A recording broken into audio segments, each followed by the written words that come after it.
unfortunate. And so we have a lot to talk about, just a lot to get to. And if you want, hi everybody, welcome Let's to talk the about conversation. love, health and wellness, transformation, yeah, we got it. Discuss your breakthroughs, national issues. Local Bahamians, but also with those who are listening around the region and the world as well.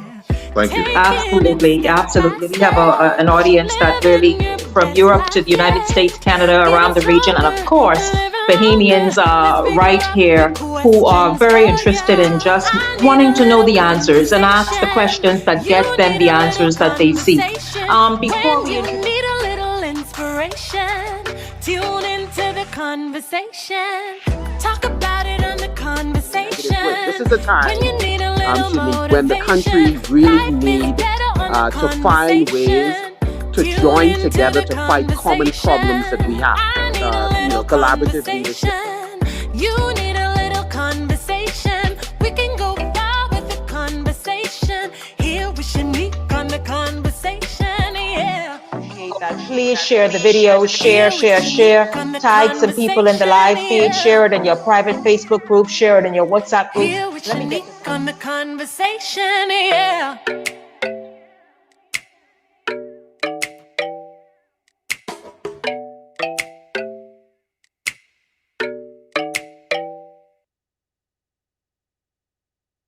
Hi, everybody. Welcome to the conversation on this Wednesday. It's good to have you all already on the live stream. Good afternoon to everybody who's streaming already. Good afternoon to you, 8 Mile Rock. That is Brendaline Roll. Good afternoon. Good afternoon to everybody. Daphne Lundy. Good afternoon, Estelle Knowles and Nakia Wildgoose. Good afternoon to you. Hey, say hello to me so I can say hello back to you. But welcome to the conversation on this Wednesday. We have a whole lot to get to, guys. You all have been watching the headlines. You've been paying attention, just like me and my guests have been paying attention to the headlines. And man, what a day this has been. I tell you, just a lot going on in the country. And so we, it's just, and in the region, really, we see the unfortunate news that came out of Haiti early this morning with the assassination of President Jovenel Moise.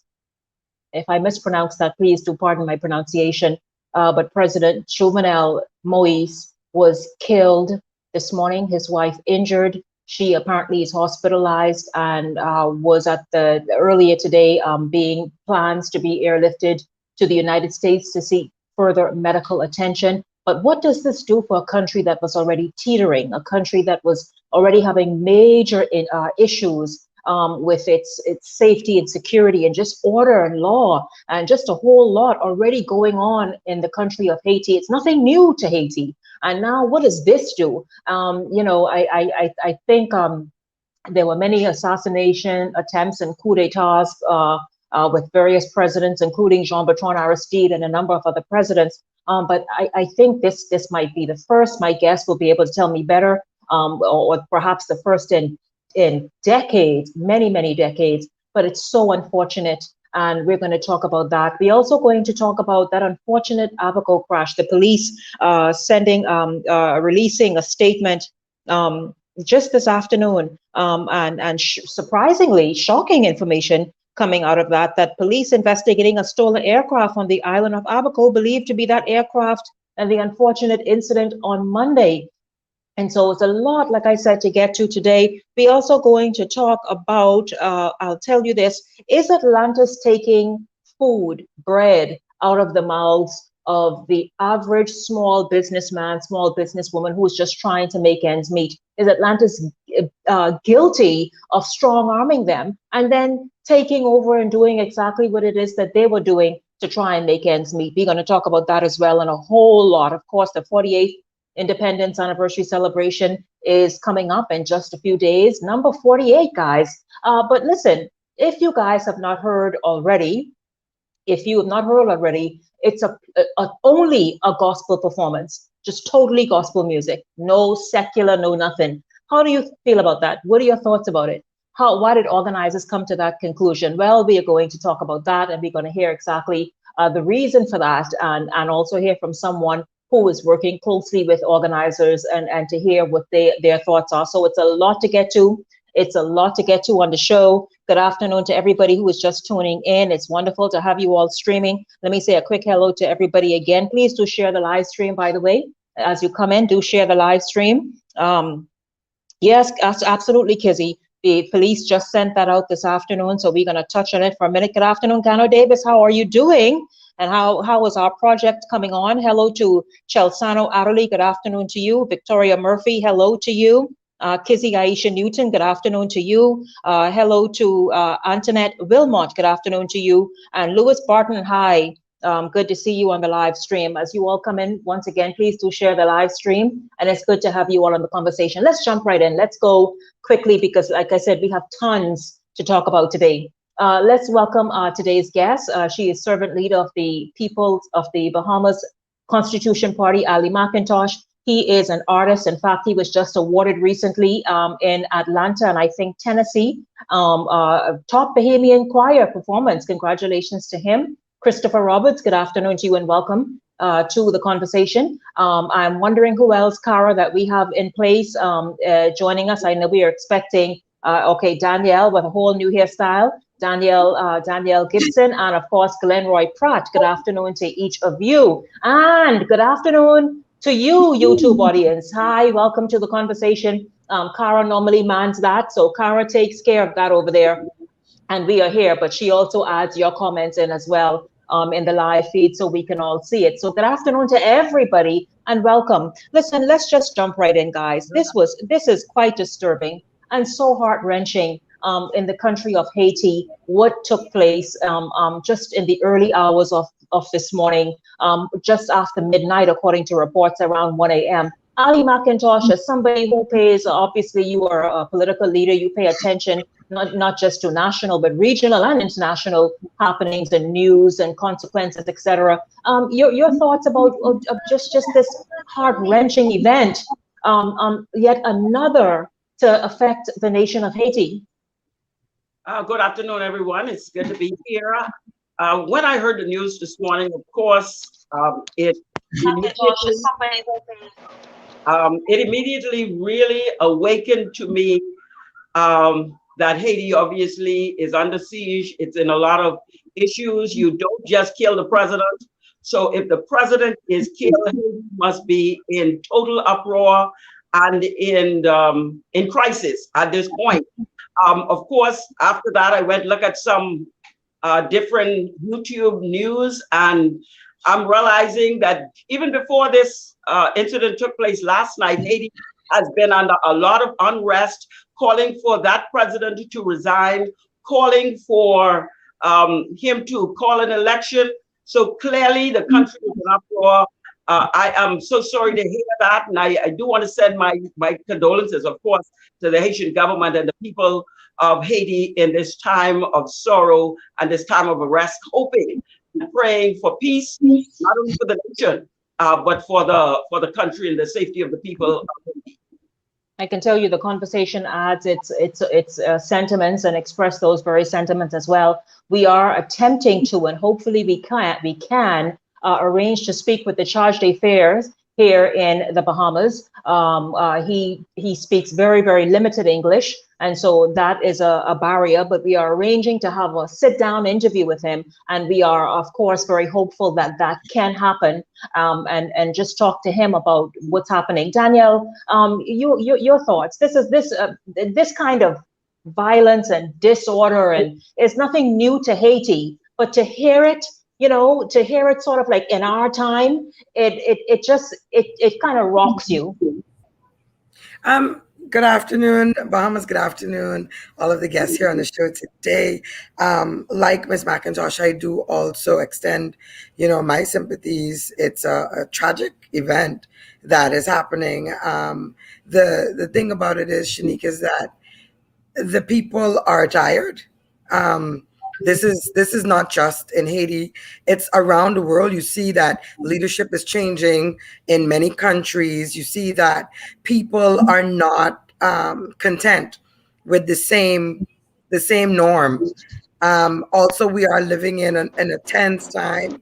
We have COVID, we have a lot of global issues.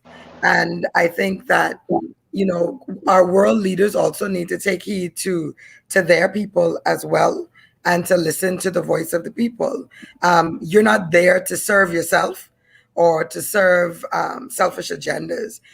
You're there to move your country forward, and that has to be inclusive of the majority of people. Like you said, this is nothing new to a country like Haiti. There are very many countries in our region and outside that are very aggressive, and when they get tired and when they get fed up, the people demonstrate, they march, and it becomes violent. And for this to have escalated to this point, there has to be a lot going on in Haiti. And I'm sure I will be following all of the world leaders, BBC and CNN, to see what's going on, and what this means globally. A lot of world leaders, Danielle, exactly for us, because a lot of world leaders we have to be prepared. Yeah, absolutely. A lot of world, yes, yeah, Danielle, let's just keep it here. Just say that because we got 1 million people on today. I see Glenn Roy, look, he's having internet issues. We're going to continue moving on. And before I go to Christopher, I wanted to agree with Danielle, because the thing is, a lot of world leaders have offered their similar sentiments of being very regretful that this has happened in Haiti. Now, Haiti's issues go beyond COVID, I feel. I spoke with a community leader, and he told me this has been more than 2 years now of escalating tensions, escalating violence, and with kidnappings and listen, it has worsened significantly in Haiti for the last 2+ years, he said. And it's a lot going on there that perhaps we weren't paying attention to. And as you said, Danielle, you're very right. And Chris, you could jump in here. The thing is, what is the fallout you think for us? Now, the borders are closed. Everything is closed. It is said from this community leader that I spoke with earlier that this particular president was trying to make the wealth more common. He had disarmed a number of very, very wealthy people and say, you will not have the monopoly over this area any longer. This needs to be spread out. I'm not sure. This is just what he has told us. And so we'll see exactly how that what else we learn over the next days, weeks, months. But Chris, your thoughts about what the Bahamas stands to face just based on experience? Well, again, good evening. Good evening to everyone. Before I get into that, I wanted to say two things. Right before we came on this program, I saw about 2 different posts that came to me.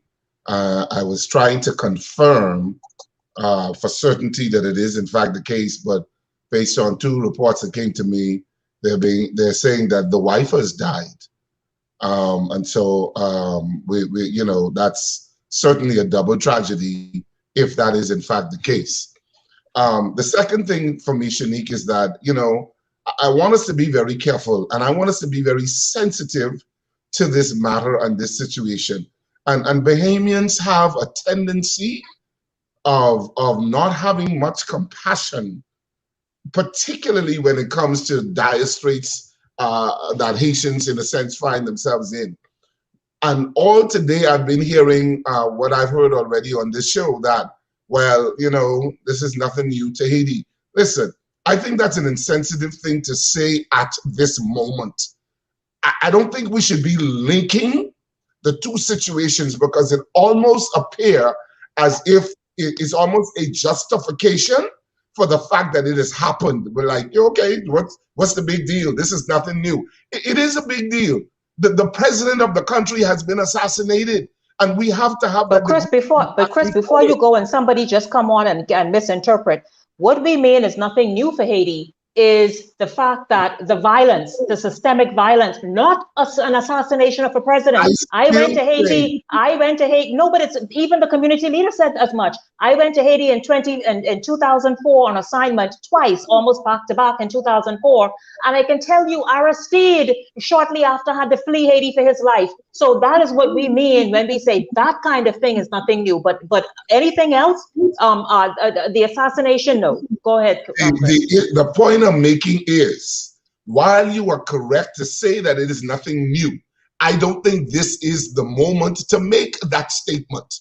It may be true, but this is not the moment to make that. It's like a woman who the husband is beat her or the boyfriend is beat her, and she get beat up real bad, get half killed, put in the hospital, and people say, oh, well, she used to that. No, that might in fact be the case, but not at this moment. I think it's insensitive to the victims at this moment to make that statement, albeit it is the truth. That's the point I am making. That I think we should separate it, deal with this issue in the moment, and when this is done, now let's go and deal with the issue that this is something that is constantly happening, and how do we address it? That's my position on it.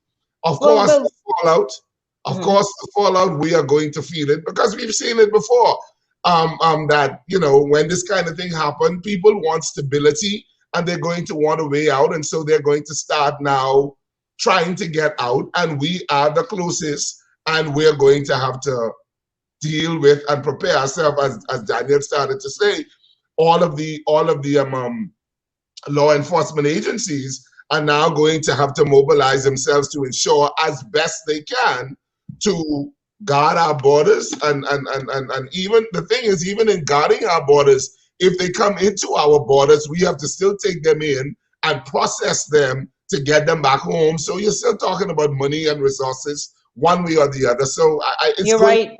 You're right, Chris. We're gonna move quickly on to Glenroy. Glenroy, not very long because we have a lot to get to. By the way, I want to say good afternoon to Cortina Major from St. Augustine's, Florida. She says that the weather is quite bad there. I saw that just before airtime, that you all are feeling the weather there, and in fact expecting storm surges. So please be safe because of tropical storm Ilsa.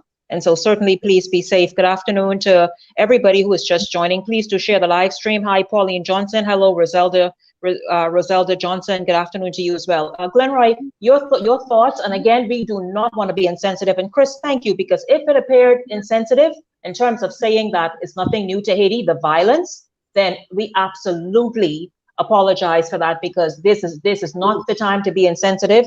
I feel as though, because I visited the country twice in 2004 on assignment, I feel an affinity to the country because I know what is the natural raw beauty of that country when I went on assignment and covered it, and you know, nothing else, just that alone. Glenroy?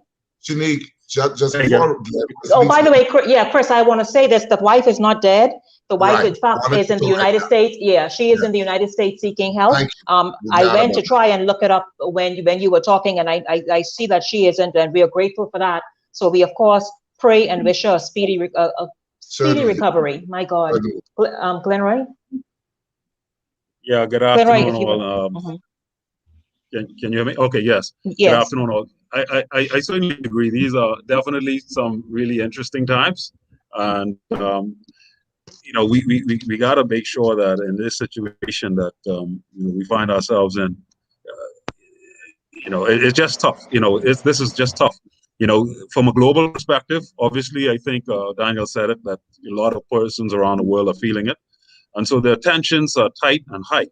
And so, you know, somehow we got to find a way to get Haiti in order and see exactly what's going on there, because they're in a, I don't know what to say. They are in a rough spot, and I'm, you know, very few times I'm sure where this one of those moments I'm finding it very difficult to respond to it, because how many challenges can one country face and continue to face?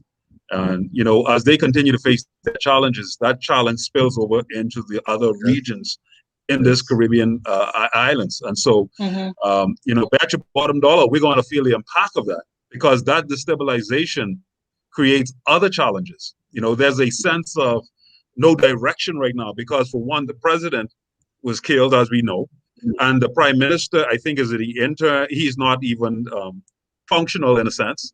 Right no, now, he cannot assume the position of president, because the judge, the president of the Judges Association, my term, unfortunately just lost his battle with COVID-19. So and he was the person to have taken the place of a president in the event of anything, you know. And they were in the process of changing prime ministers. Of changing prime ministers? Yeah, he was about to appoint another president. prime minister. Oh boy.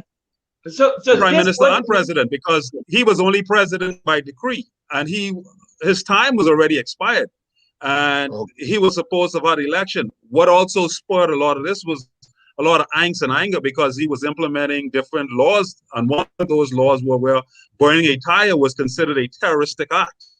And so there were different things that were happening. He was doing in Haiti. He was doing for more than.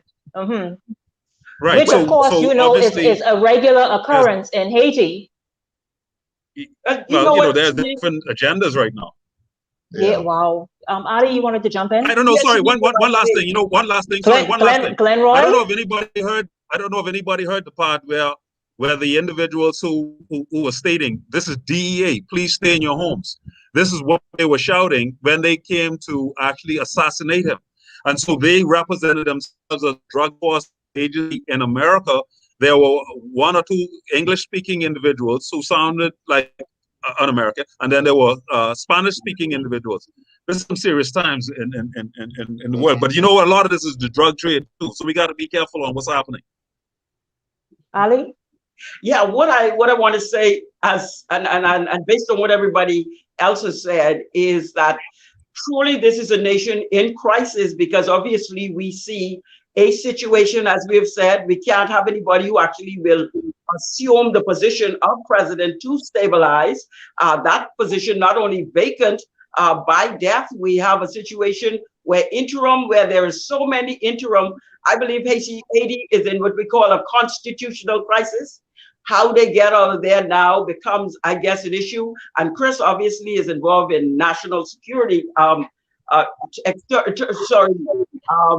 diplomatic areas. In which, how does the international community now lend its support to be able to help Haiti out of this crisis? As he said, and I believe, as he said, it is correct, and I'm hoping that I said nothing in that regard in terms of what being commonplace with Haiti, but the fact that the compassion of this moment must come forward, because there is humanity in the issues. As I listened to some of the stories this morning, I'm like, these people are facing the very same thing. If we were in this position, what would you want of the people in terms of looking at us?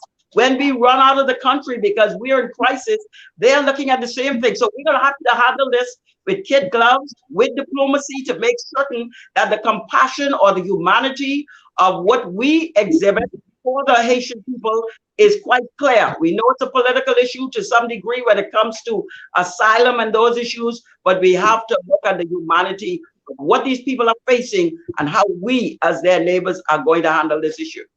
Yeah. Well, the thing is, Chris, you and Danielle have served in government at different capacities, and Chris, you in foreign affairs.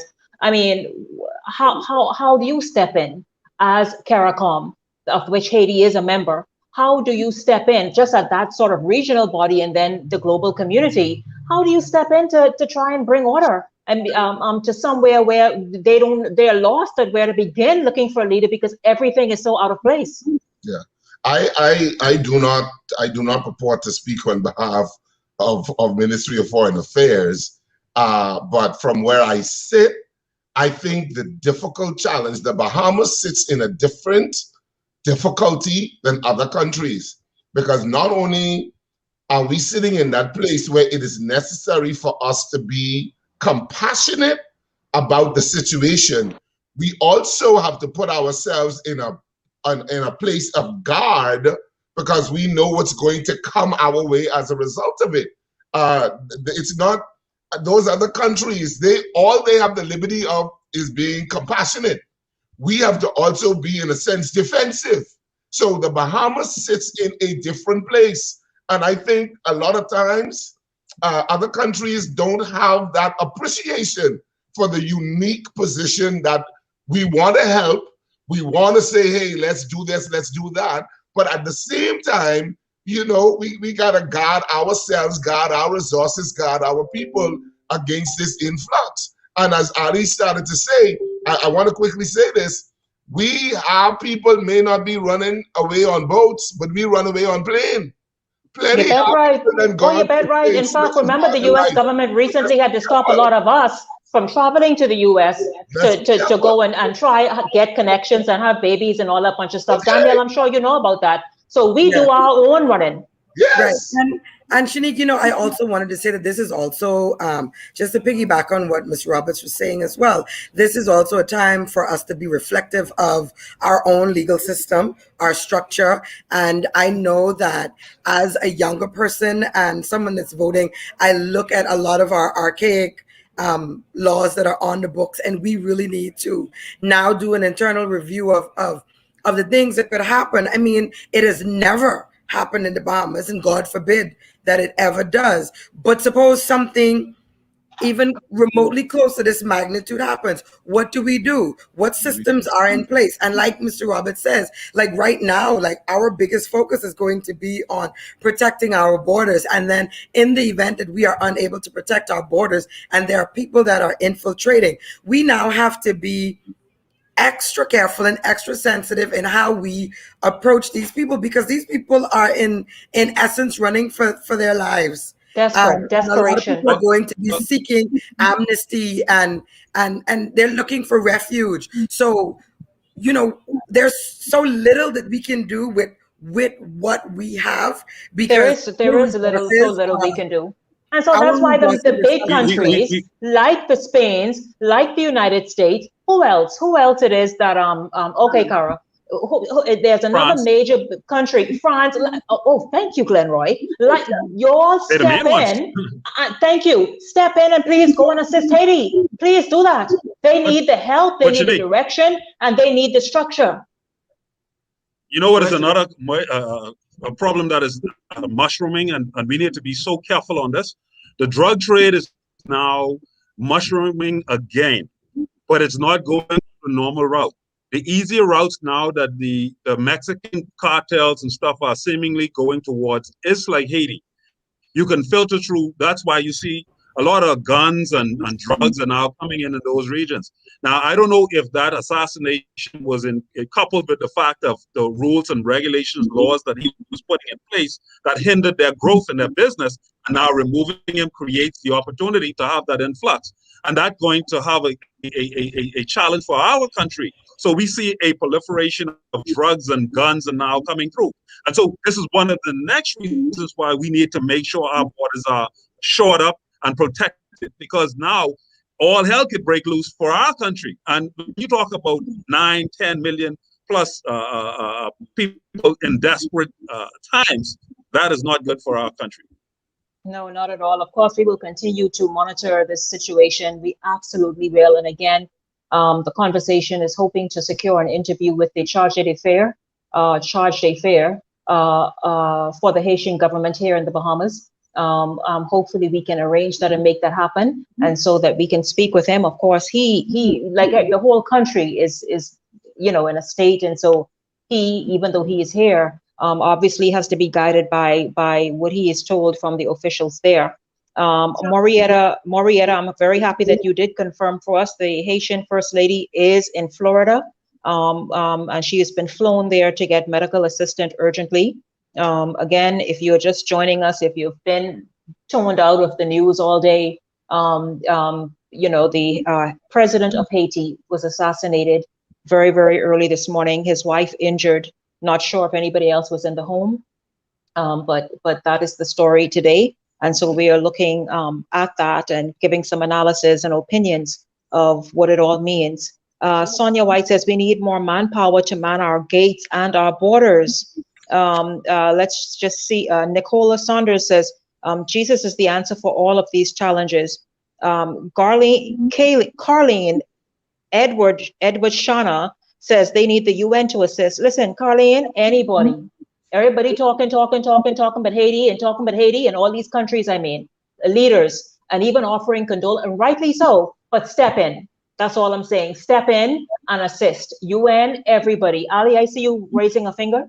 Yeah, I was about to chime in on what Kali just said. The fact is, this would be the time for the Bahamas, based on us being the one who would have the greatest fallout with people fleeing Haiti, to ask the UN to assist, if not on our borders, but UN peacekeepers in Haiti, and take a proactive approach to go to Haiti to help CARICOM, also to help settle some of the things, because Haiti is now in a constitutional crisis.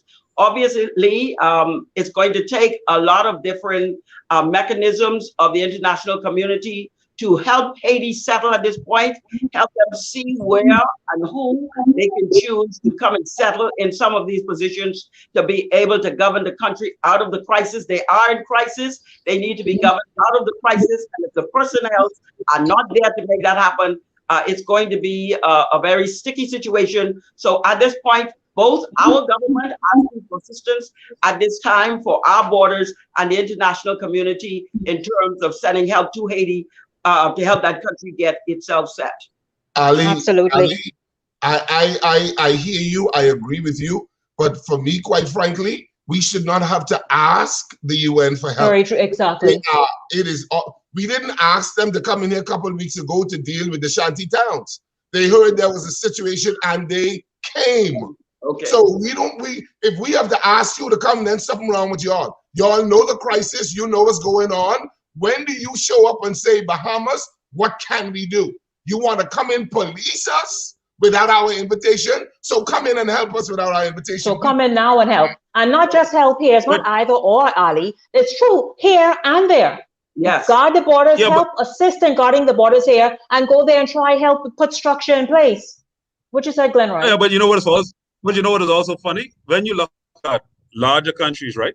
They'll go and spend 18, 19, 20 hours to get on planes and send millions and millions of dollars in the Middle East because they were trying to stabilize the democracy and show up those countries. But yet when you have right in their back door a country like Haiti, where they could spend a couple millions or billions of dollars, because they were spending up to, I think, $10 billion a month. $10 billion a month in Iraq, right?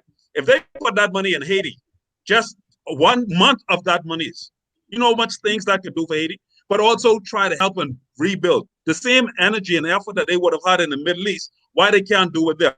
Is it because they are a black poor country, or is it what Donald Trump stated? What is it? You see what I'm saying? And so, is it because they don't have the resources that they're looking for, that they want? Mm-hmm. And so that's where you see the duplicitous behavior in countries like these countries. But I hope that someday, that even in the Caribbean, that we wake up and rise up and strengthen ourselves enough. We do need to have the kind of economic power as a body, as a unit. As a unit. Daniel, you've been left out of this Haiti. I'm going to give you an opportunity to kind of wrap it up if you wish. Daniel, okay, obviously you're not hearing me. Let me just keep moving on. Leslie Delancey says, we have to watch our borders. We don't know who is here from Haiti and what their occupation was there. We need to protect Abaco. That's where they're running to, Abaco. Jenna Riley says, yes, he supports to have stepped down. He was supposed to have stepped down a while ago. Ah, boy, I tell you. Good afternoon to you, Monique McKenzie Burrows. Good afternoon. I wonder if that's Monique.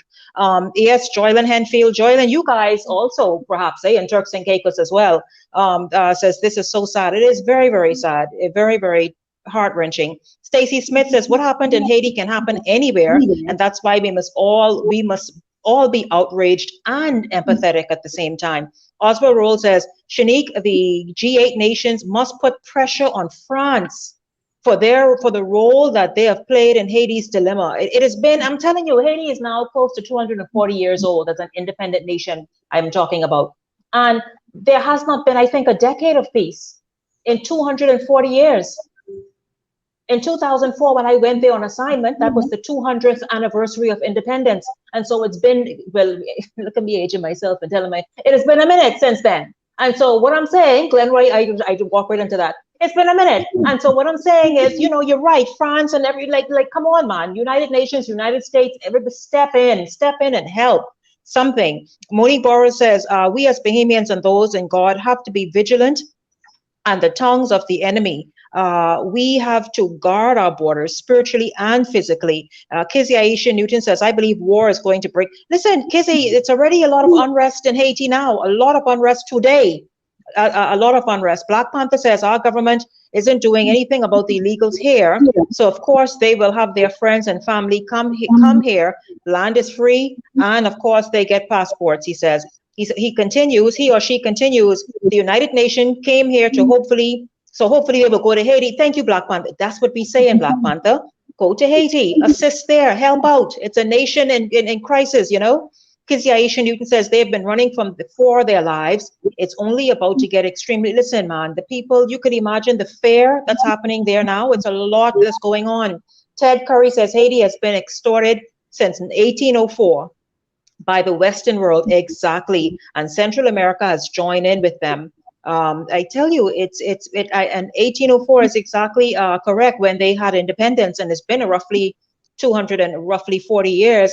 And like I said a minute ago, and nothing much has changed. Pauline Johnson, prayer is needed, prayer and action, you know, prayer and action. Listen, when we come back, we have a lot more to get to, a lot. Of course, our prayers and thoughts are with the people of Haiti, and we don't just say that, we truly mean that, we feel that, because in spite of what sometimes is a thorny relationship, the people of the Bahamas have no ill will or hatred towards the people of Haiti. And we want the country to succeed and do well and prosper, because guess what? When they prosper and succeed and do well, so do we, so do the rest of the region. And so that is a genuine, I'm sorry, Ali, that is a genuine wish.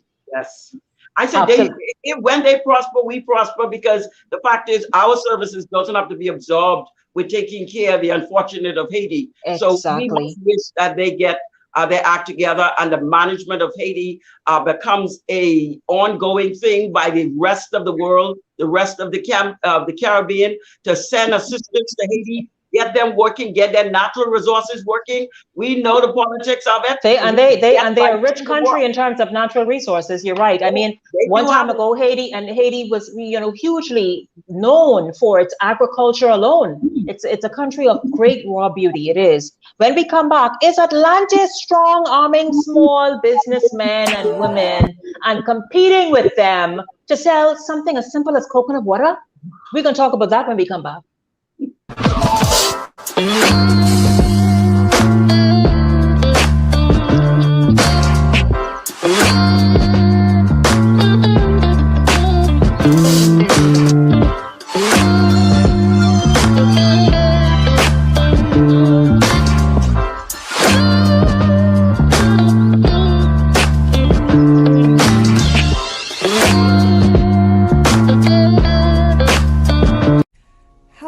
To shed some extra inches of unwanted belly fat.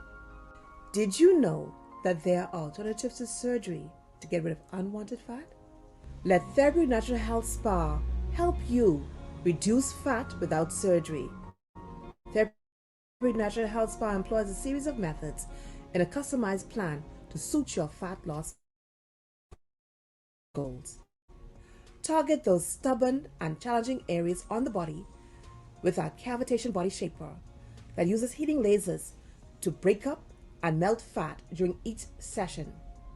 Did you know that as you drink water and exercise, that your lymphatic system and liver work together to help eliminate fat? Let Therapy Natural Health Spa help you get the results you've been waiting for.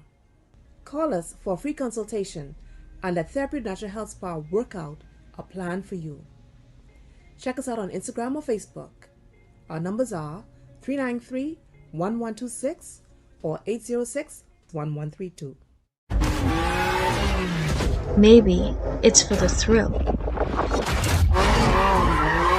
or the scenery, or maybe you do it for the speed, or maybe it's for the baby.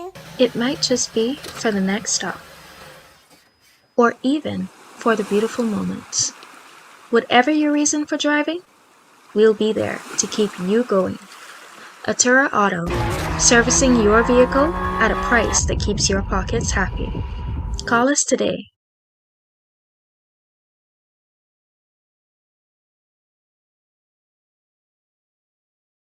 Keep running on and stay focused so we can kind of stay on schedule. Atlantis, welcome back to the panelists. By the way, Ali McIntosh, Christopher Roberts, Glenroy Pratt, Danielle Gibson, and of course, social media audience. Thank you all so much for streaming and welcome to the conversation. Please do share the live stream, share, and let's continue moving on. Atlantis, guys, first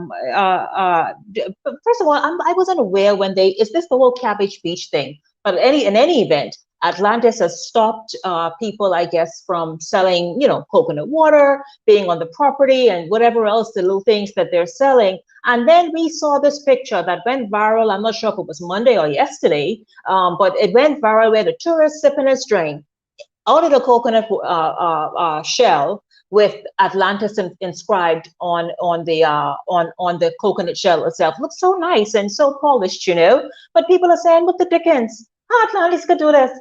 You know what I mean? Like seriously, how and who letting Atlantis do it? Ali McIntosh, you want to jump in, man?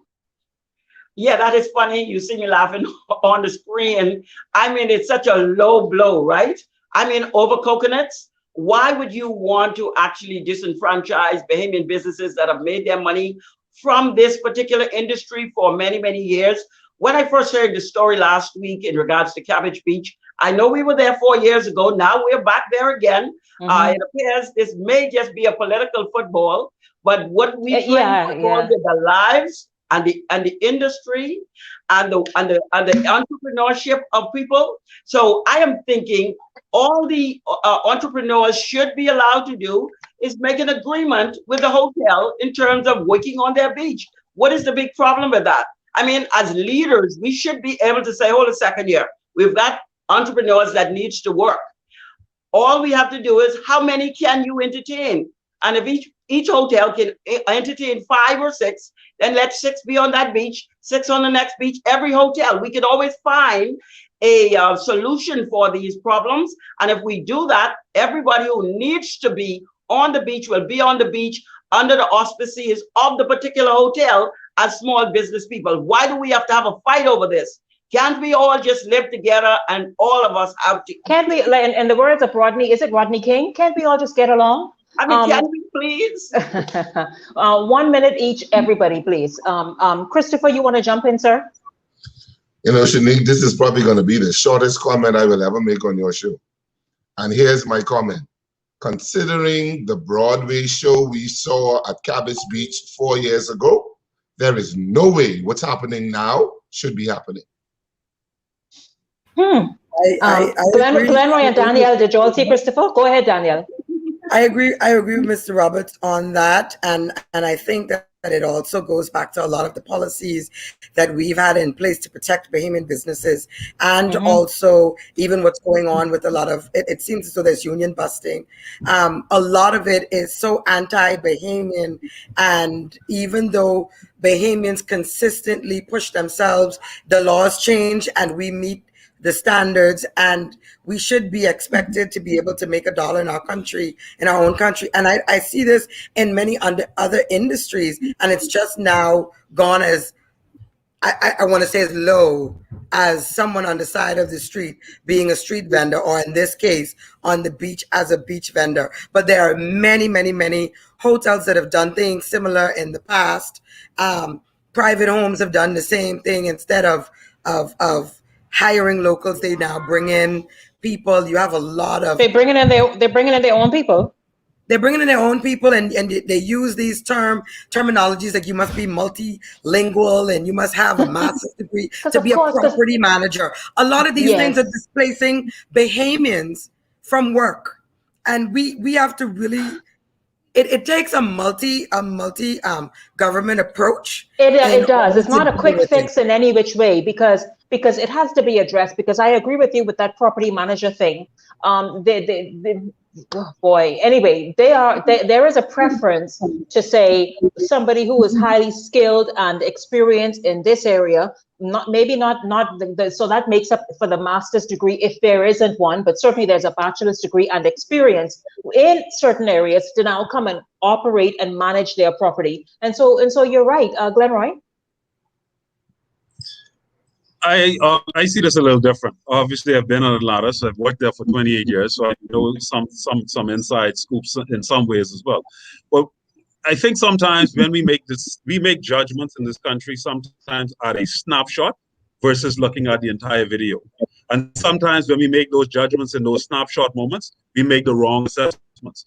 For example, there have been multitude of groups that I've worked in the past where individuals would have bought, prior to coming in, a logoed coconut, for example, that had Atlantis on it.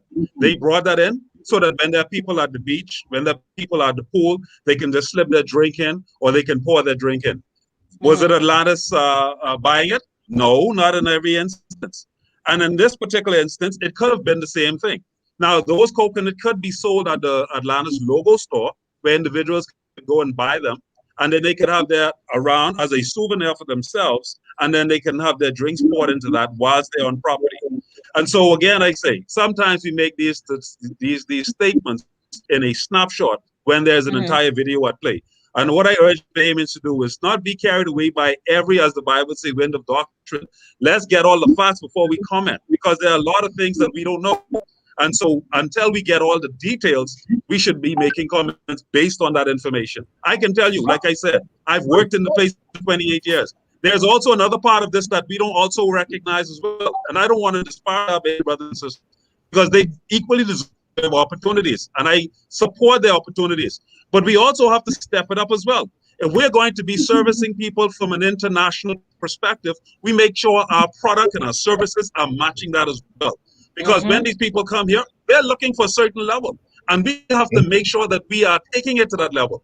Does that mean that we are inferior because we want to take it to that level? No. That means that we recognize that our gifts and our talents is equally matching theirs, but we're also going to show them that we are better. We're not better than them, but we are better at what we do, so much so that they would want to continue to come for us, look for us, and support us when they come here and enjoy themselves. I agree. 1 second, Ali. Let me just jump in 1 second, Ali. Is that you or Danielle? I'm not sure. Maybe both.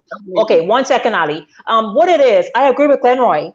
Let me tell you, in this country, we've been very lazy and laid back, and that's generalizing for since independence or before. And the thing about it is we have just continued to operate on the same level. Now, I have spoken with a manager at Atlantis. I let you all speak, and I see to see where you all are coming from. The manager said, Shanique, while we are not responding to the exact situation of the whole coconut boys or men and women being kicked off the property, here is what the situation is.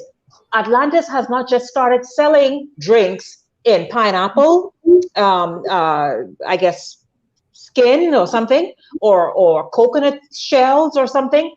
They've been doing that now for quite a number of years. That picture just happened to come at the appropriate time.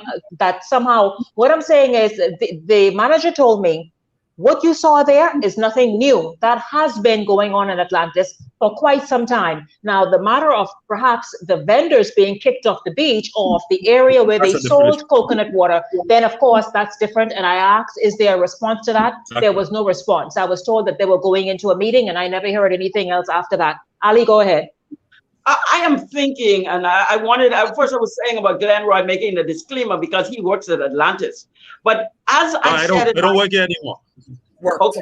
As I said in my earlier contribution regarding how we can disperse this work with the vendors and the hotels, the institution of the hotel, knowing what their standard is, what their standards are, can bring up the vendor to a standard. Vendor. Ali, man, why y'all like so much handout around here? Go ahead, Ali. It ain't on me to come to your country and invest hundreds of millions, if not billions of dollars, and you loitering on my property, and I must what? No, what I said earlier was not that. What I said is that these vendors... Danielle, sit still and sit small right there. Go ahead, Ali.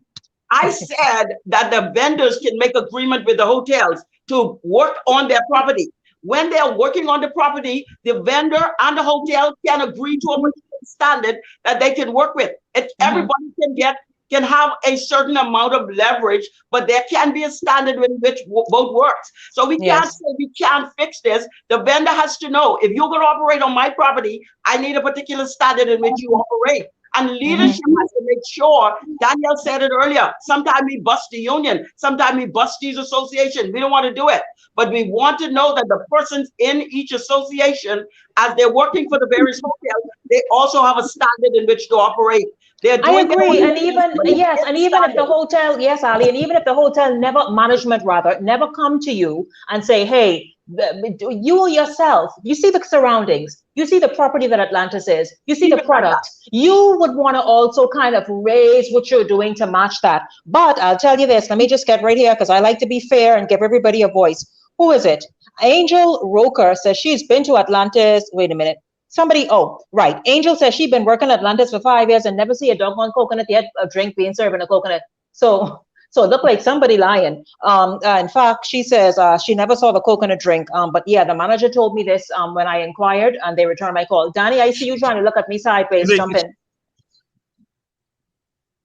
You're muted, Danielle. You're muted.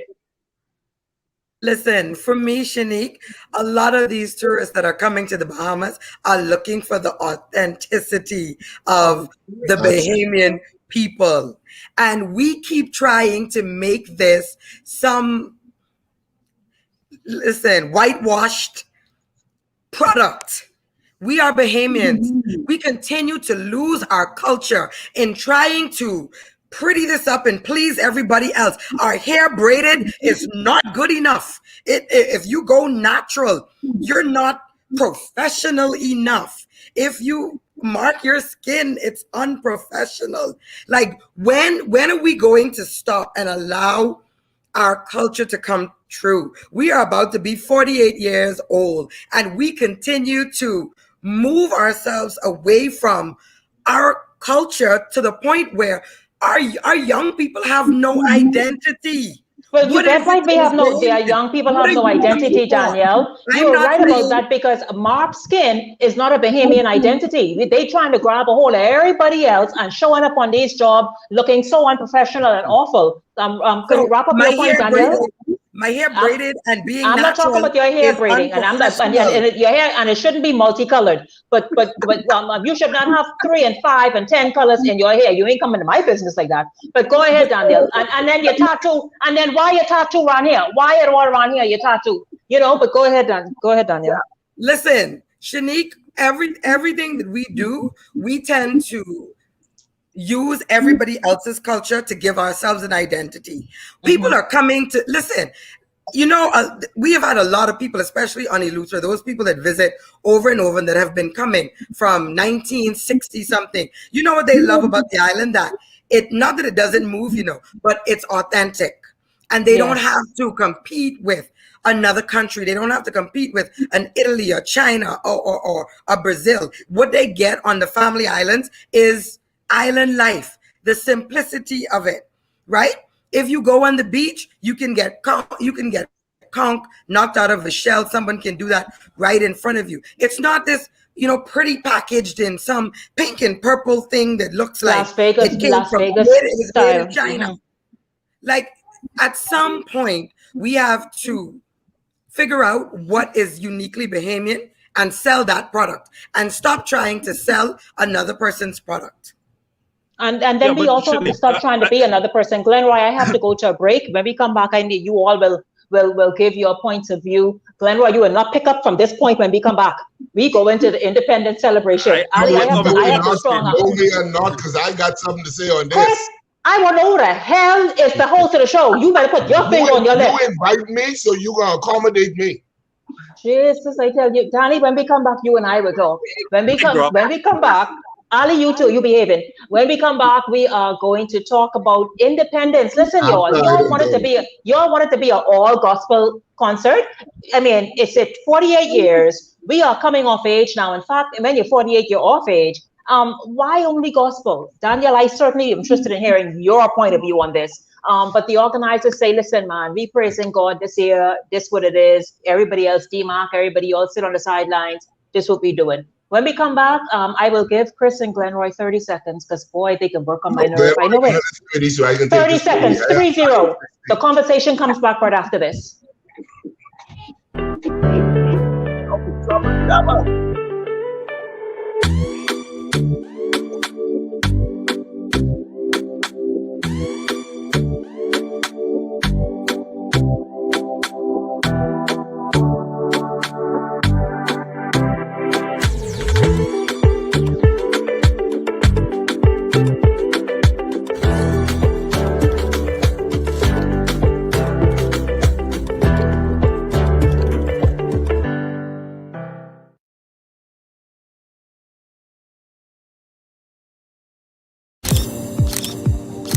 Make this your best summer ever with Flirty Girl's Sexy Summer Slim Down. Lose weight and win up to $3,000 in prizes.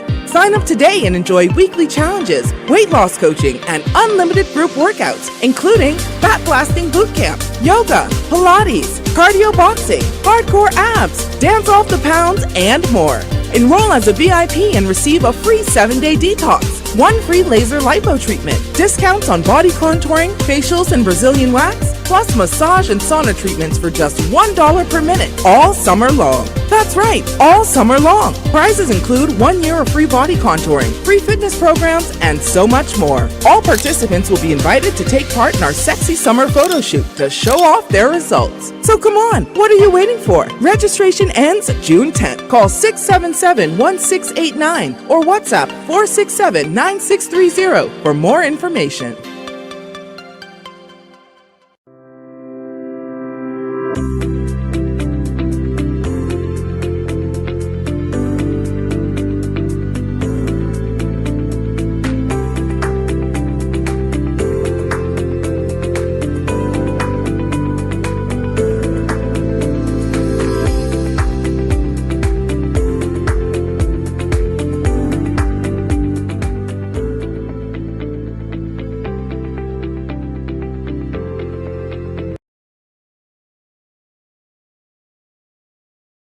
Conversation. Let me just get to some comments before these long-winded men come in. Daphne Lundy says, educate. In fact, I think it was somebody who said this, whichever one of the panelists, educate the vendors so that they can upgrade and have seminars. Stacy Smith, you and Glenroy, you all deal with that. Philippa Newton says, the beach does not belong to the hotel. Philippa, yes, that's true, but but I guess like Daphne says, upgrade so that everybody can coexist together and the standard of the resort is preserved. Sharon Thomas says, good afternoon. We as Bahamians need to stand up and stand together for what we want to happen. All we ever do is talk, and absolutely do nothing. United we stand, divided we fall, and we are falling hard all over. Griselda Johnson says, how could they come to my home and run me out of my own beach? How in the world can that happen? Sonia White says, yes, servant leader, you are 100% correct. Raise the standard. Tiffany Mortimer, agreed. We are changing for Atlantis. Awesome, Danielle. Awesome point. Nicole Saunders says, authenticity, it's a Bahamian thing. Ian Stubbs, blame the Bahamian policies that allow the properties to extend to the high tide line. The property should begin to the property should begin up past the beach coastal zone. Let's just see. Shanique, I agree. Fix yourself up. Yes, Kizzy, I'm telling you, and I have had to do it. Listen, I do it now, right now in 2021. There are areas I have to step up in, and I do it because if you want to compete in this competitive environment, and I mean from the Bahamas all the way to globally, you have got to step it up. You can't just sit there. You open in the coconut, all the what is it, the bark or whatever it is, right there on the side of you, and the $1 billion resort behind you. Like we have to fix it up. We have to present ourselves differently. We have to repackage. Somebody needs to tell you that. Gano Davis says, Shanique, as a manager, I can't have colors in my hair. You're right. No, you can't, but we want to show up any which way and accept us, because that's us, Stacey Smith, I have yet to hear Danielle talk nonsense. She is always speaking the truth. Absolutely. My whole panelists, every one of them are hugely intelligent, well-read, very opinionated, and they are not afraid to share their thoughts and opinions. Hello to you, Tony, Jade McCartney. Good afternoon to you, Tiffany Mortimer, Natheria Roberts say, take charge, Chris, don't encourage him. Sonia White says, Shanique, the Bahamas and the Bahamian culture have been influenced by the United States, Africa. Listen, call other countries as well, Sonia. You're absolutely right. Rashad Delancey, thank you, Rashad. He says, excellent guests. Yes, they absolutely are. Carrie, listen, I have to. They said y'all don't understand. Kizzy, don't laugh. Let me see what they can do. Bring Cara, bring everybody back in, please. Glenroy Pratt and Christopher Roberts, 30 seconds on the last topic. All right. Now you let everybody else talk for their 3 minutes. You want to give me 30 seconds. I, as a Baptist preacher, luckily I don't take a text from the Bible and start hooping. Listen, here's what I want to say very quickly. Daniel said something that I want to correct. she said in a few months back, she said, laws keep changing. And I wanna challenge that, Daniel. Laws don't keep changing, policies do. And that's where the problem lies. That's where the problem lies, because we have laws. But governments change in policies. And it is the policies that they change to accommodate themselves and others who are attached to them is where our problem comes. And you are absolutely correct. I have friends who come to this country on cruise ships and stuff like that. And the first thing they tell me is, I want to go where the real thing is. They want to go over Carmichael Road for food. They want Bay Street food. Some of them don't even want fish fry food. They want over the hill. They want that authentic experience. And Glenroy, while if it is so that this is not new, that Atlantis and whomever else may have their coconut, whatever. Here's the issue I have with. How did they get it to start with? I believe when they come to this country and they are offered whatever, certain things should be reserved for Bahamians. Coconut is a natural, normal, ready thing for the Bahamian to be able to sell. How do you give that to the foreigner to compete with your local people? We have to put some stuff together that reserves this thing for Bahamians. And my final comment as I come to my 30 seconds is this. Shanique, I want to ask you a question. I am a conservative. I'm old school and I'm professional. But let me ask you this. You running a store on Bay Street. One of your customers collapsed on the floor. You don't know what's happening.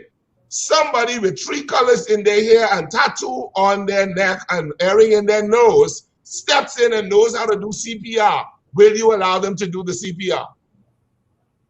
But of course, what are they, a customer as well? So how come in that instances their skill takes precedence over what they look like?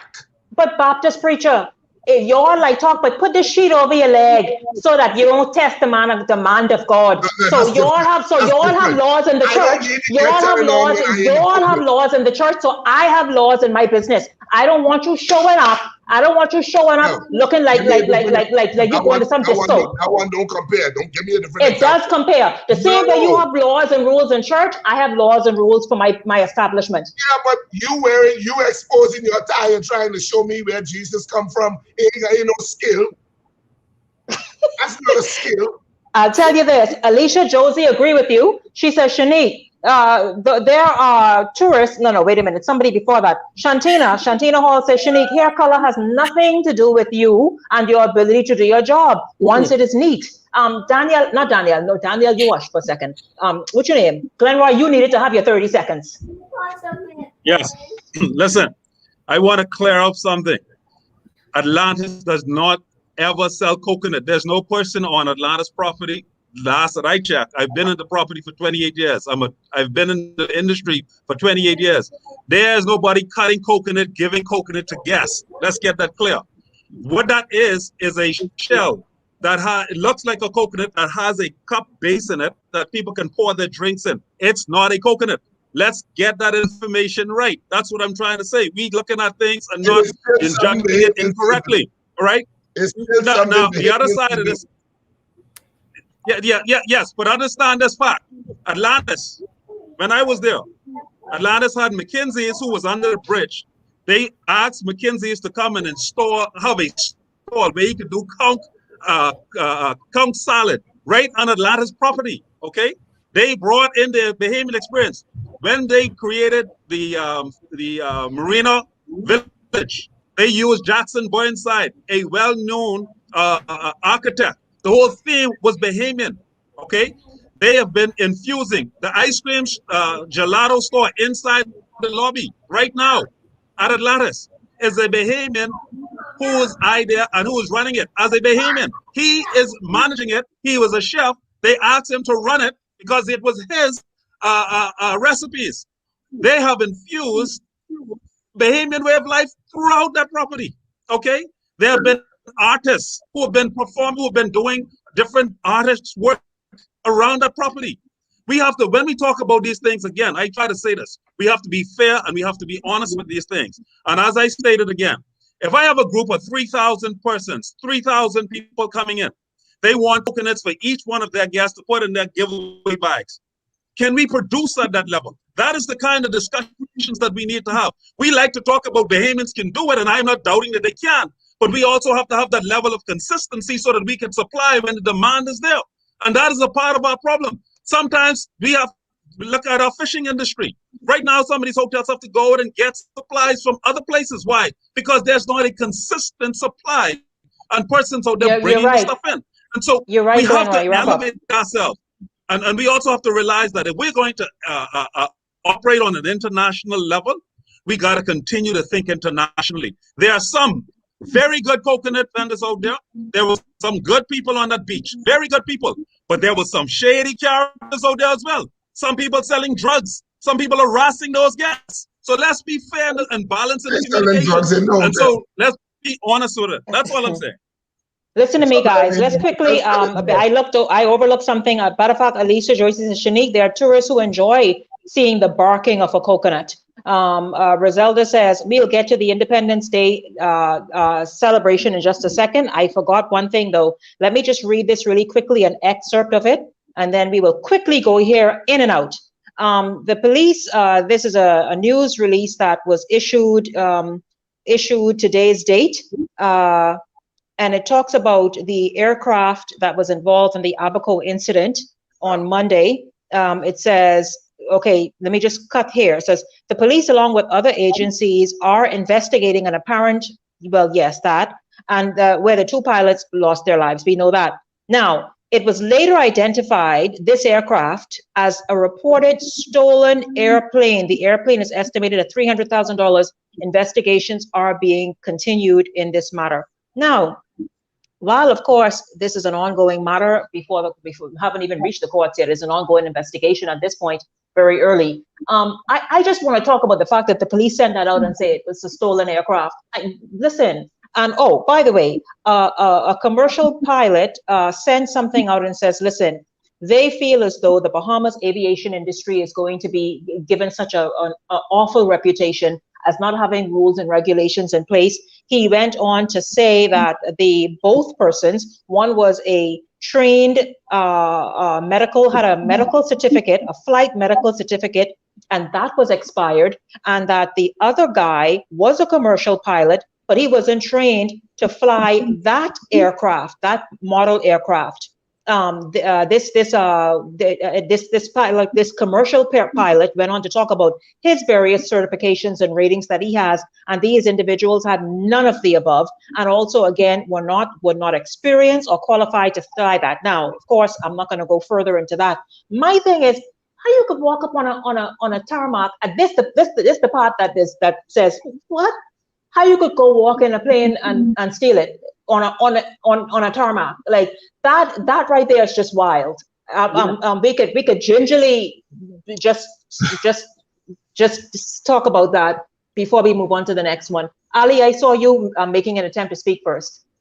Yeah, that is very interesting that these persons were able to abscond with the plane while the persons who own the plane is actually in police custody. That is the thing that makes it a little difficult to understand. What you said just now, Ali? I didn't hear you. I said it is difficult to comprehend that the persons were able to steal the plane, allegedly steal the plane, while the persons whose plane it was in the custody of government officials, whether the police, whether the immigration. So if you have taken people into custody, wouldn't you also take into custody the property that they have come into this country with? Because we do not know why they were being held, but yet the plane was stolen. I do believe we smell a rat. I'm not going to go into too much details because we can get ourselves in problems. But I do think that if those persons were taken into custody, government custody, the plane should also have been pegged to be protected until such time as they would have been finished with talking to them or investigating whatever they were investigating them on. Anybody else want to jump in? And again, this investigation is obviously just starting. And so we're just talking about what the police report is that came out. What I don't like about this report, Chris Glenroy. To me, it's too vague. My question is this: the plane was stolen from where?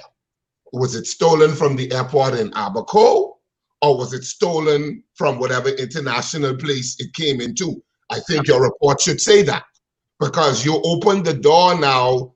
You got these two young Bahamian men whose lives have been lost. And for me, you're further muddying the water by claiming one license was expired and the other one was in train. So you're starting to muddy the water. And to me, when people start to muddy the water, it means that there's something they're trying to cover up they don't want exposed. Okay?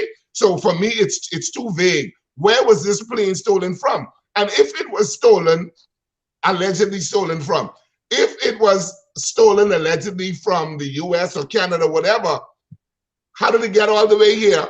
When it got here, how did the authorities address it? And if the authorities address it, as I'm hearing Ali allude to, I haven't heard this before, but what I'm hearing. Yeah, I haven't heard it either. The owner or whoever claimed the owner was in police custody. If that is the case, then how are these two young men able to just go and take a plane? Because I'm understanding it wasn't just those two in the plane. If my information is correct, there were some other people. So this to me, something fishy, something fishy here, kitty, something going on that they're trying to cover. Because anytime you try to muddy the water, it's something you're trying to cover. And so I have a problem with that report as is. The police should have given just a little bit more, in my opinion.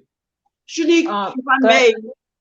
Look like Ali taking everybody else's turn. Go ahead, Ali. Oh, sorry. I'm sorry, but I'm just saying, I saw earlier on Facebook that there was a message sent from one of the persons who were in the police custody, that was the foreign pilots, that said that they were in police custody and that they were trying to get some kind of help because they were in police custody and they did not know what was going to happen. I was trying to find it, but they said that Ali, you are a journalist at heart. You know not to even, and while Facebook is a credible source for information many times, you know not to look at Facebook news many times. Well, I am trying to say, generally speaking, they're not, that's why I'm not saying all the whole message, but they were saying that they were in police custody and they wanted someone to be drawn to the attention of what was happening. These are supposedly the pilots who had the plane, who brought it into the Bahamas from, I'm told, the Dominican Republic. So they came from America, went to the Dominican Republic. This is reported.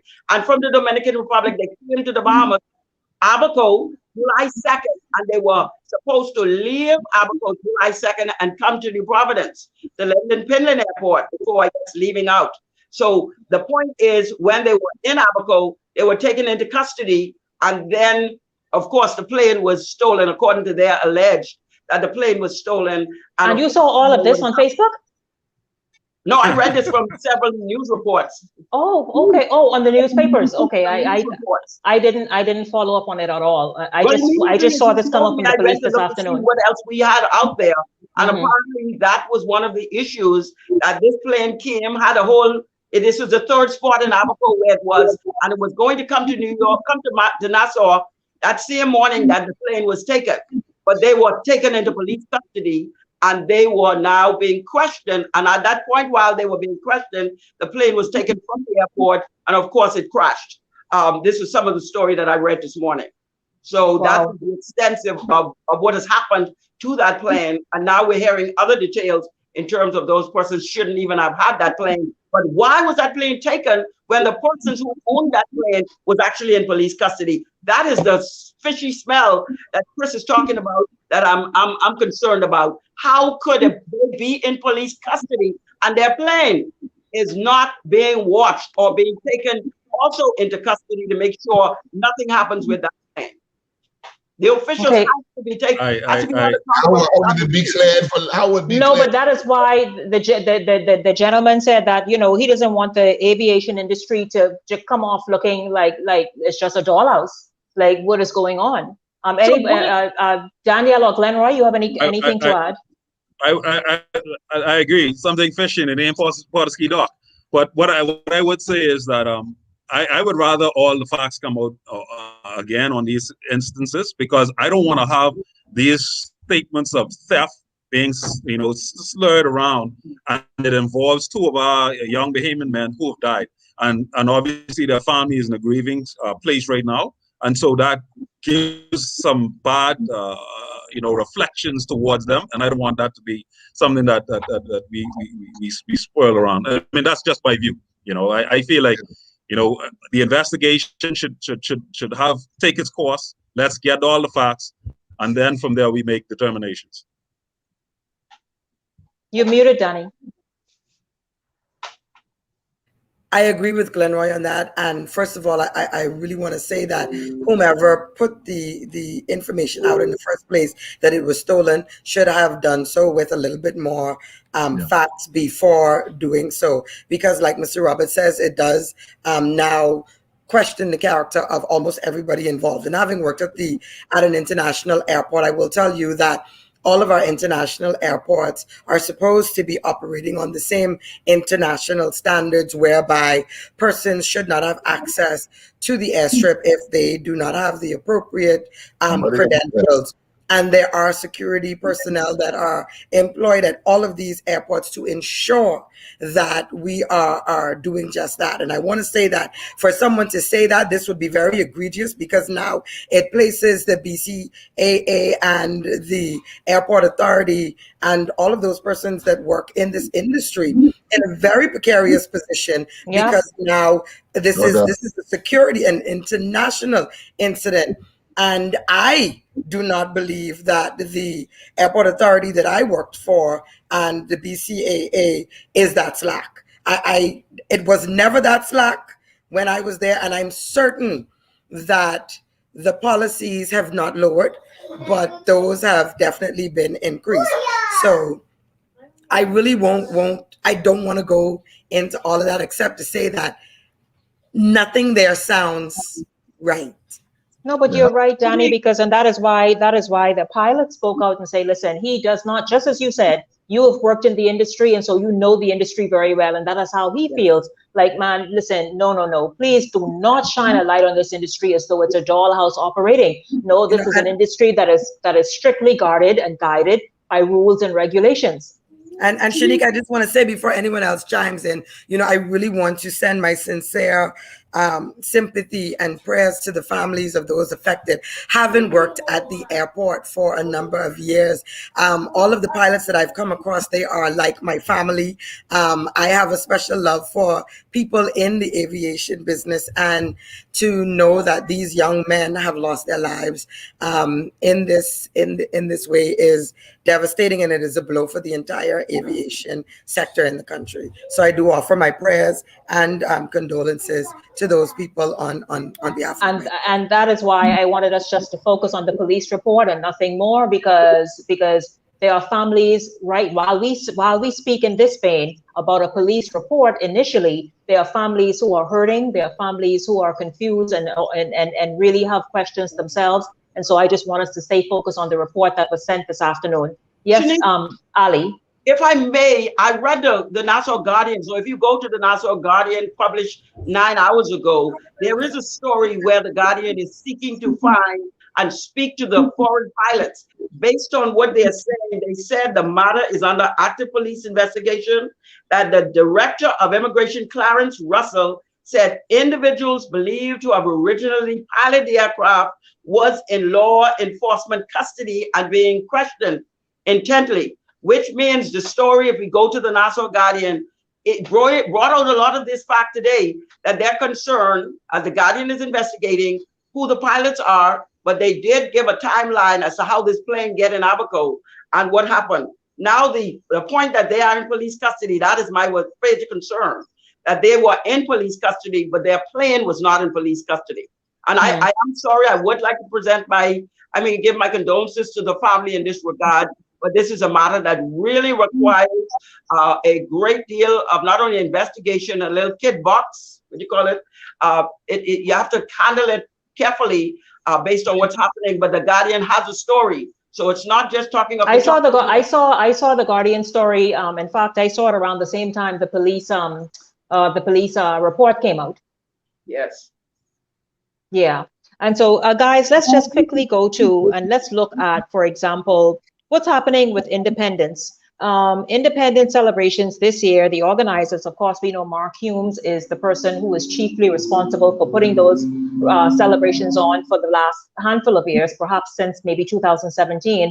And this year, he's decided to make it an all gospel affair, meaning artists, performing artists are all going to be from the gospel genre. Anybody see an issue with that? Or do you agree with it? Do you think that all Bahamas should be represented for the mere fact that, okay, if you were saying we have come through a year like last year and we are moving on and even now this year, really just trying to by faith and through faith, get beyond this, should not every Bahamian voice, meaning every Bahamian artist be represented? Or you all agree that you know what, hey, let's praise God, man. Christopher, I'll lead with you. Well, Shanique, I was approached a few months back by Mark Humes. I've known Mark for over 30 years, and he had asked me to be responsible for the choir, in preparing the choir for this event. Unfortunately, because of travel plans, in between preparation and now, I had to back out of the opportunity. He did share at the time his vision, and his vision was that because of what the world has just come through in terms of the pandemic, that he felt it should be more of a celebration unto God for his faithfulness as opposed to anything else. And so he wanted to go specific to have a full-blown gospel celebration, something that, in a sense, we've never had before. Now, what I did not know at the time, which seems to be the case, that while this was his vision, this was not a decision made out of consultation in terms of with the secular artists and with other stakeholders. This seemed to have been, I cannot say that it was his decision alone, but whoever decision it was, it appears as if there was no consultation in having that happen. I will quickly say this. I agree with the vision. I agree with what we've come right out of, that it needed to be a little more thankful than the regular, out there. But the only problem, and I know and let me quickly wrap this up so we give a person the other time.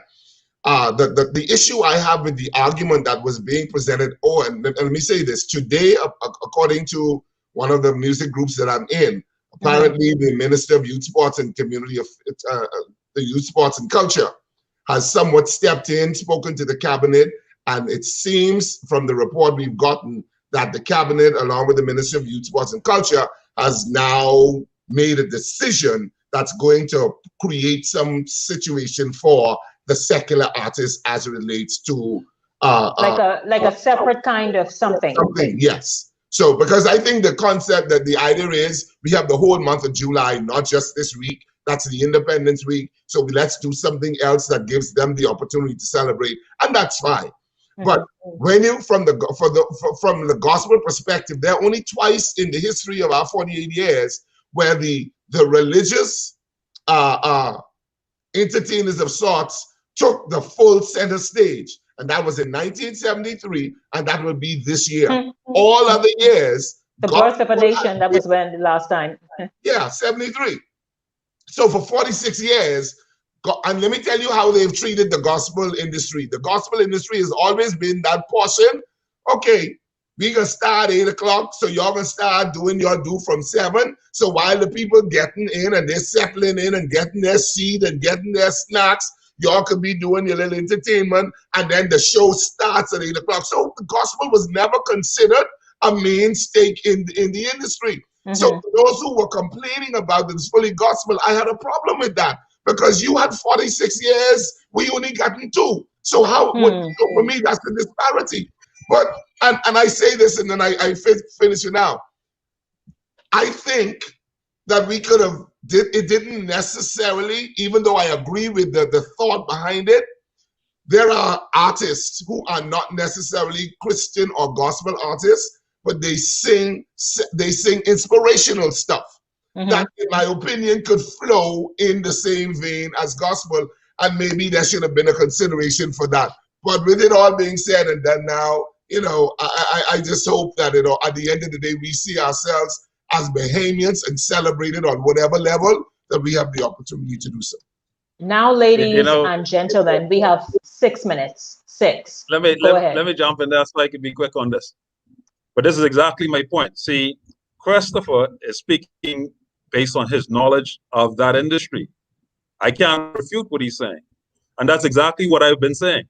Here it was, people started jumping on whatever was out there, started stating the fact that there is no Bahamian artist performing, there's no Bahamians performing, and people run with that story, which is something that we tend to do too much in this country. And it created a lot of unnecessary frustration, even I'm sure for those who are Bahamians performing in the show. And this is why I say we have to wait till all the facts comes out before we start commenting. Or sometimes just do a little research, Glenroy. It's not even that. Just do your own research. And that's exactly my point. So we can't always be jumping on these wagons, because in this season of political foolishness, that's a lot of the reason why some of these things are being pushed. But I'll say this, okay? There's a part of this. I don't have a problem with what was presented. I think it was a great idea considering what we all come through. It's a global pandemic. We're still in it. We're still seeing the COVID variants coming about. We're still seeing people going down and being treated for COVID. And so I think there's nothing wrong with it.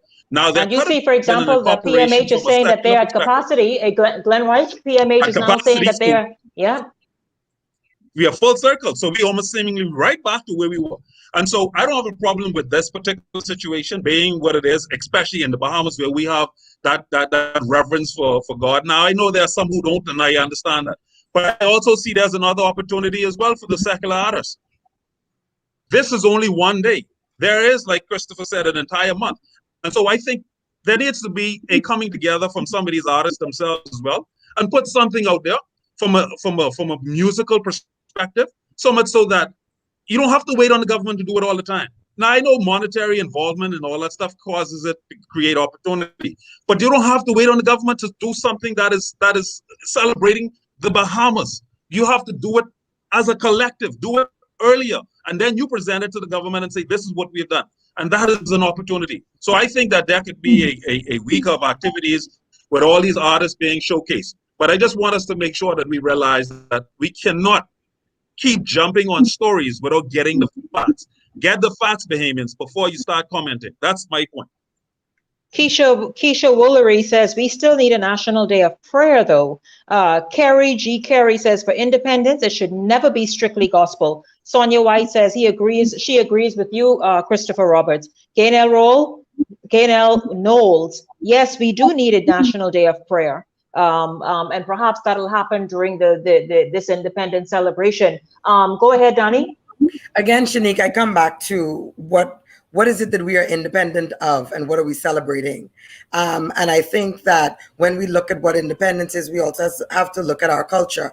And our culture is not just solely based on the fact that we are a Christian nation. And I think that there are many aspects of our culture that should be showcased. I mean, we have come through a lot, yes, and we have also lost a lot. And we've lost a lot of what we have done traditionally in terms of our culture. So why not celebrate it all in totality? There's a place for everyone in this country, or there should be a place for everyone in this country. And I don't think that this at a time when we're celebrating independence, which is something that should be Bahamian, it should be specific to just one genre of people.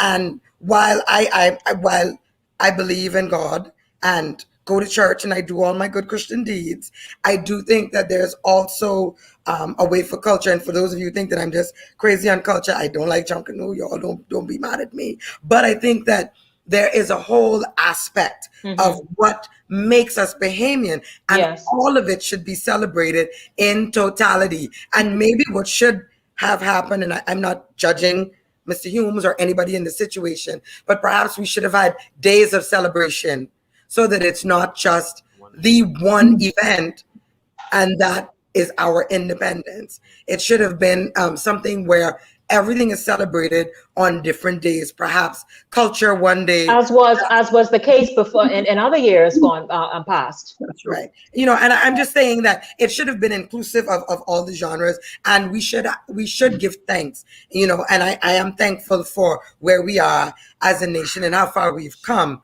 And that should be the baseline. But I still think that there are other aspects of who we are as Bahamians that should always be showcased. It should always be highlighted, because this is us. This is who we are. Our day. Karen Marsh agrees with you. Chris, it has to be Ali and I have to be out. Karen Marsh agrees with you, Danielle. It should be a mix of our day, July 10th. That is what she's saying. We celebrate culture. Ali, go ahead. Number one, I do agree with number Chris one and Mark Humes is the reason why they determined that we should have a time of Thanksgiving. Second point, in these recent years, they have changed the celebration or the official celebration of independence. Number one, we used to have a ecumenical service. We used to have a tattoo. We used to have a culture night.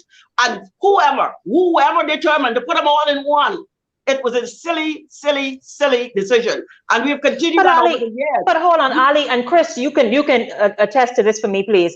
Wasn't it like combined initially? No, all of this, the tattoo that it wasn't always combined.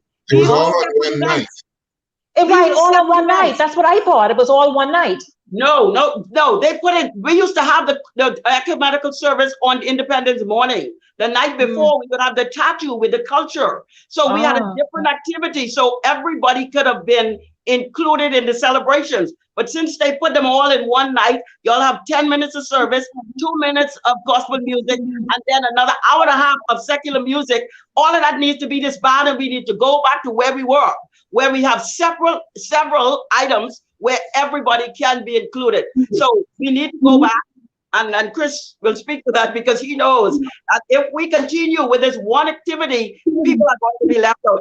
Not that I don't have sympathy for the musical artists, but if we go back to where we had different events, we would be able to include everybody and there would be no problem at all. Well, Norma Goodman says, are these artists coming up with new music? That is what Norma says. Chris? Please give me 30 seconds. Here's the thing. And here's, you know, I don't ever want to be the devil's advocate, because I eat trouble enough, so I don't want to wait for the devil. But I can be the devil's advocate right now. Here could be a consideration. Now, Mark has not said this, but when you consider that what they, and I'm not even going to say pay, what they stipend gospel artists, they could never give to secular artists. Okay? So it might have been, the decision may have come from a place of economics. What is it that we could afford? Because we can't pay them secular artists what they would normally add. Because with us, with gospel artists, they don't ever ask us what our fee is. They tell us they will give us an honorarium. And an honorarium, if you know, is whatever you decide you want to give. That's not the case with the secular artists. The secular artists tell you that's $5,000. You got to pay that $5,000 if you want them. So it may have been a matter of economics. And I quickly say this too. I stand with the artists in this regard. And I've said this before, and I will say it again, that I disagree with Mark's decision, or whoever decision it was, to have the choir perform all foreign music. And that's what's happening. But hold on now. If you say you haven't, first of all, this is Bahamian, 48 years. And we thank God and praise him for bringing us thus far and looking forward to even more healthy years, right? And a healthy economy, all of that. But you're going to have the choir, and then a choir is so boring, number one. But number two, you're going to have a choir. No.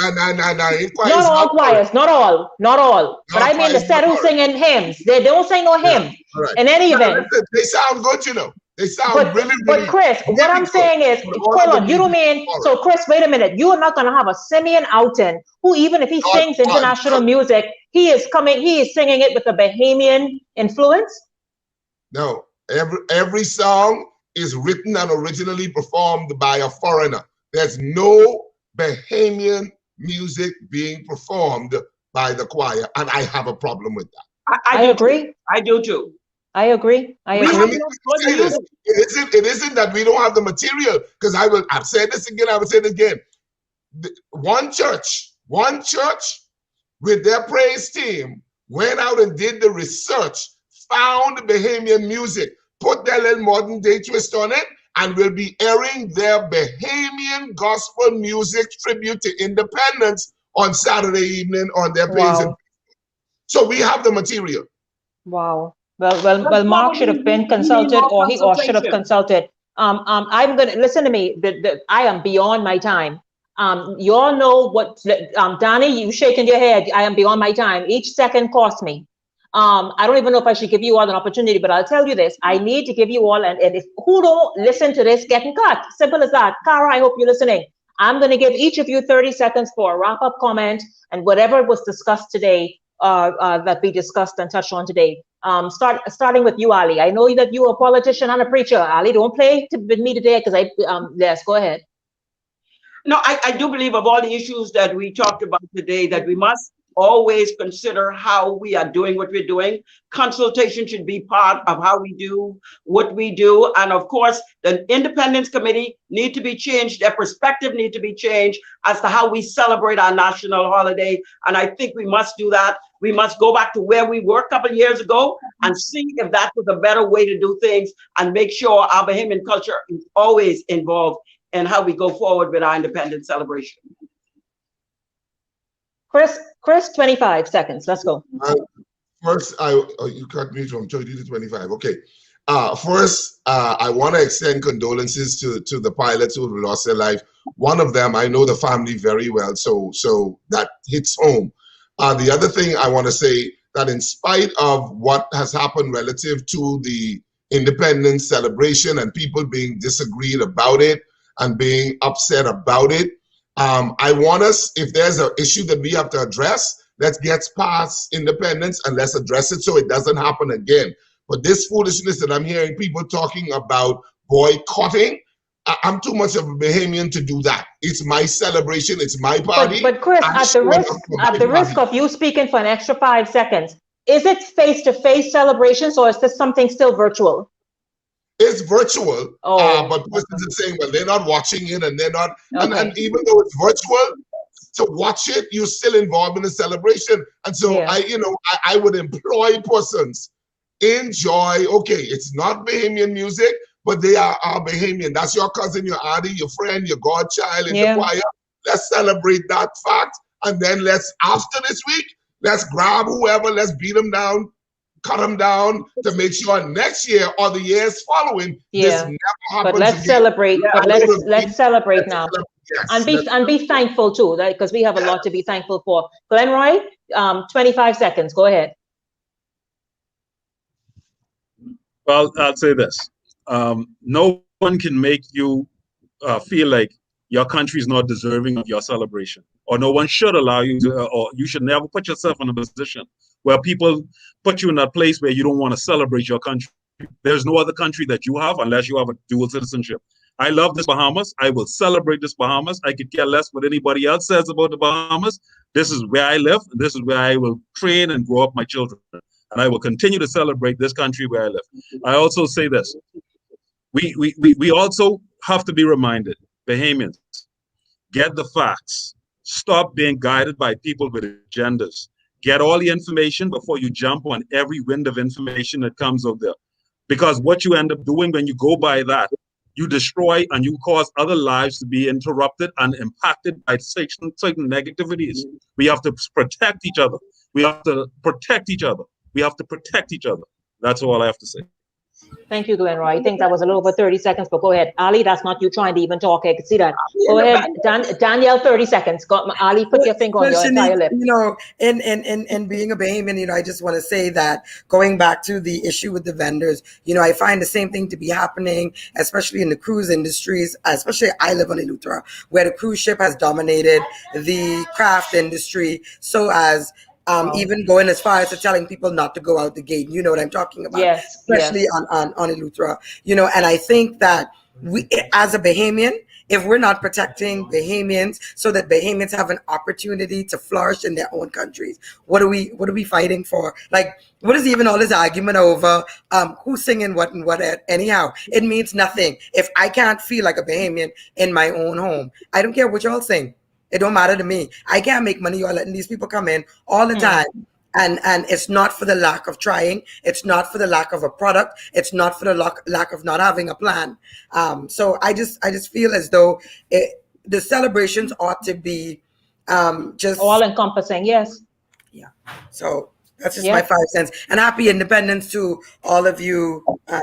Donnie, you were doing so good with that 30 seconds. You just, I mean, you all are the most talkative people. By the way, let me get a few comments in, panelists.